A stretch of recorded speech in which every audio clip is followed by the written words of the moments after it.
श्री स्वामी समर्थ. मराठी वर्षाचा शेवटचा महिना म्हणजे फाल्गुन महिना आणि फाल्गुन अमावस्येला मराठी वर्ष संपत असते आणि त्यानंतर चैत्र महिन्याला सुरुवात होत असते, म्हणजेच मराठी नवीन वर्षाला सुरुवात होत असते. यंदा फाल्गुन अमावस्येची तिथी ही 18 मार्चला सकाळी 8:25 सुरू होणार आहे आणि 19 मार्चला सकाळी 6:53 संपणार आहे. त्यामुळे फाल्गुन अमावस्या ही जरी 19 मार्चला असली तरी सुद्धा उद्या 18 मार्चला सुद्धा दिवसभर फाल्गुन अमावस्येची तिथी असणार आहे. म्हणून आपल्याला उद्या कुत्र्याला एक वस्तू खायला घालायची आहे, ज्यामुळे आपला जर पितृदोष असेल तर तो नष्ट होईल. आपले जे पूर्वज आहेत, पितर आहेत, तर ते सुद्धा तृप्त होतील. अमावस्येचा दिवस हा आपल्या पितरांच्या सेवेसाठी अत्यंत खास दिवस मानला जातो. आपले पितर म्हणजे आपले जे मृत पावलेले पूर्वज आहेत तर ते. आपल्या पूर्वजांना आपण कधीकधी विसरतो किंवा आपण त्यांना अपमानित करतो. त्याचप्रमाणे एखाद्या व्यक्तीच्या मृत्यूनंतर त्यांचे अंतिम संस्कार किंवा अंतिम विधी व्यवस्थित केले गेले नसतील किंवा एखाद्या व्यक्तीचा अकाली मृत्यू झाला असेल तर त्या व्यक्तीशी संबंधित त्या कुटुंबाला पितृदोष लागू शकतो आणि हा पितृदोष नष्ट व्हावा तर याचसाठी आपल्याला कुत्र्याला एक वस्तू जी आहे तर ती खायला द्यायची आहे. पितृदोष हा एका पिढीतून नसतो तर पिढ्याने तो चालू असतो. पितृदोष म्हणजे काय तर एक प्रकारची नकारात्मक ऊर्जा आहे जी पिढ्या टिकते.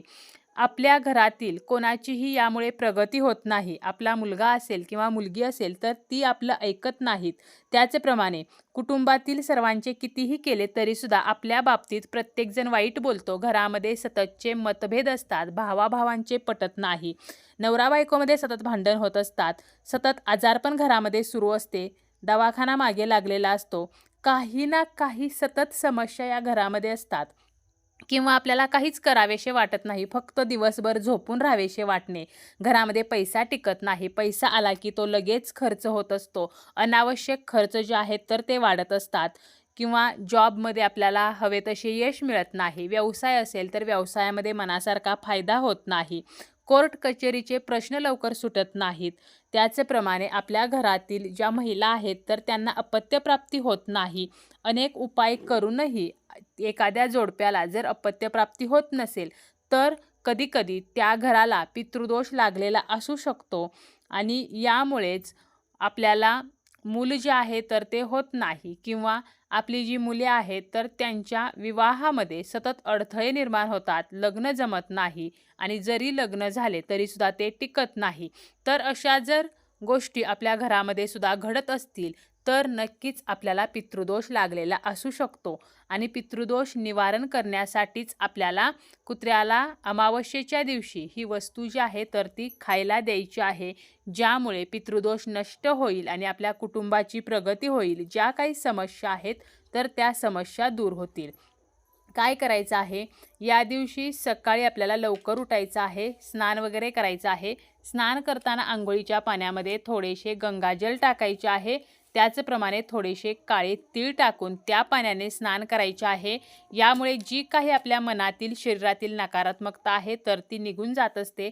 त्यानंतर आपल्याला आपल्या देवघरातील सर्व देवदेवतांची पूजा करून घ्यायची आहे आणि आपल्याला हा जो उपाय आहे तर तो करायचा आहे दुपारी 12 ते 1 या वेळेमध्ये. जर आपल्याला काही कारणाने दुपारी 12 ते 1 या वेळेमध्ये हा उपाय करणे शक्य झाले नाही तर दिवसभरामध्ये कधीही आपण हा उपाय करू शकतो आणि शक्यतो काळ्या कुत्र्याला आपल्याला ही वस्तू खायला द्यायची आहे. जर काळा कुत्रा आपल्या आजूबाजूला किंवा आपल्या घरी नसेलच तर कोणत्याही कुत्र्याला आपण ही वस्तू खायला देऊ शकतो.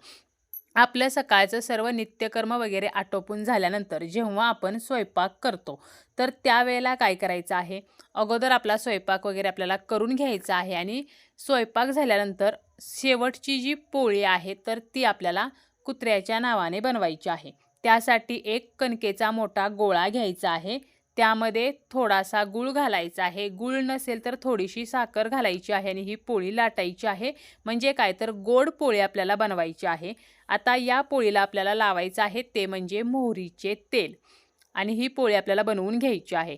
आता जेव्हा आपण हा उपाय करणार आहोत की दुपारी 12 ते 1 या वेळेमध्ये एक ताट घ्यायचं किंवा एक प्लेट घ्यायची. यामध्ये आपण बनवलेली ही जी गोड पोळी आहे तर ती ठेवायची आणि आपल्याला देवघरासमोर बसायचं आहे. देवघरातील दिवा चालू असावा. जर दिवा विझलेला असेल तर दिवा लावून घ्यायचा आपल्याला बसायला आसन घ्यायचं, आपल्याला हळदी कुंकू लावायचं आणि त्यानंतर आपल्याला काय करायचं आहे, गणपती बाप्पांचं स्मरण करायचं, श्रीहरी विष्णू माता लक्ष्मी यांचं स्मरण करायचं आहे. सर्व देवदेवतांना आपल्या देवघरातील नमस्कार करायचा आहे. त्यानंतर शनिदेवांचं स्मरण करायचं, शनिदेवांना नमस्कार करायचा आहे आणि शनिदोष कमी व्हावा म्हणून प्रार्थना करायची आहे. तसेच आपली संकटे जी आहेत तर ती दूर व्हावीत, आपल्या जीवनातील समस्या नष्ट व्हाव्यात म्हणून आपल्याला आपल्या जे काही आपलं कुलदैवत आहे, कुलदेवी आहे तर त्यांना प्रार्थना करायची आहे. आणि यानंतर आपल्याला आपल्या पितृदेवांना नमस्कार करायचा आहे, म्हणजे आपल्या पितरांचं स्मरण करायचं आहे आणि आपल्या पितरांना आपल्याला बोलायचं आहे की त्यांच्या बाबतीत आपल्याकडून नकळतपणे जर काही चूक झाली असेल तर त्यांनी आपल्याला क्षमा करावी. तर अशी क्षमा प्रार्थना आपल्या पितरांना आपल्याला करायची आहे आणि आपला पितृदोष जो आहे तर तो नष्ट व्हावा म्हणून सुद्धा प्रार्थना करायची आहे. त्यानंतर यमदेवांना नमस्कार करायचा आहे आणि ही जी पोळी आपण ताटामध्ये ठेवलेली आहे तर ही पोळी घेऊन आपल्याला ज्या कुत्र्याला आपण पोळी खायला देणार आहोत तर त्या कुत्र्याजवळ जायचं आहे आणि आपल्याला ही पोळी त्याला खायला द्यायची आहे. कुत्र्यांना जलतत्वाचे प्रतीक मानले जाते आणि शिवपुराणाच्या आधारे आपण जेव्हा ही पोळी कुत्र्याला खायला देतो तर त्यावेळेला आपल्याला म्हणायचं आहे की यमदेवांच्या मार्गाचे अनुसरण करणारे श्याम व सबल नावाचे 2 कुत्रे आहेत, त्यांना मी हा भोजनाचा भाग देत आहे, तो त्यांनी स्वीकार करावा. हे मात्र आपल्याला आवर्जून म्हणायचे आहे. आणि ही पोळी कुत्र्याला खायला आपण दिल्यानंतर त्या कुत्र्याला नमस्कार करायचा आहे. काळभैरवांचं आपल्याला स्मरण करायचं आहे, काळभैरवांना आपल्याला नमस्कार करायचा आहे आणि आपल्याला शक्य असेल तर काळभैरवाष्टक जे आहे तर तिथेच तो कुत्रा ती पोळी खाईपर्यंत आपल्याला काळभैरवाष्टकसुद्धा म्हणायचं आहे. आपल्याला जर शक्य झालं तर पितृअष्टकसुद्धा आपण म्हणू शकतो किंवा आपण घरीच पितृकवचाचे पितृअष्टकाचे पठण केले किंवा पितृस्तोत्राचे पठण केले तरीसुद्धा चालेल. तर अशा प्रकारे या दिवशी आपण कुत्र्याला गोड पोळी जी आहे तर ती खायला द्यायची आहे. यामुळे काय होतं तर आपले जे पितर आहेत तर ते प्रसन्न होतात, आपल्याला आशीर्वाद देतात आणि जेव्हा आपल्याला पितरांचा आशीर्वाद मिळतो त्यावेळेला आपल्याला वैवाहिक सौख्य मिळते, आपल्या घराची प्रगती होते. आपण कितीही देवदेव केले आणि जर आपले पितरच आपल्यावरती नाराज असतील तर अशा घराची कधीही प्रगती होत नाही. ज्या घराला पितृदोष लागलेला आहे तर त्या घरामध्ये सतत काही ना काही अडचणी समस्या या सुरूच असतात. मग कितीही आपण उपास तापास केले किंवा कितीही आपण घरामध्ये देवाचं करत असलो तरीसुद्धा जर पितृदोष असेल तर मात्र याला देवही काही करू शकत नाहीत.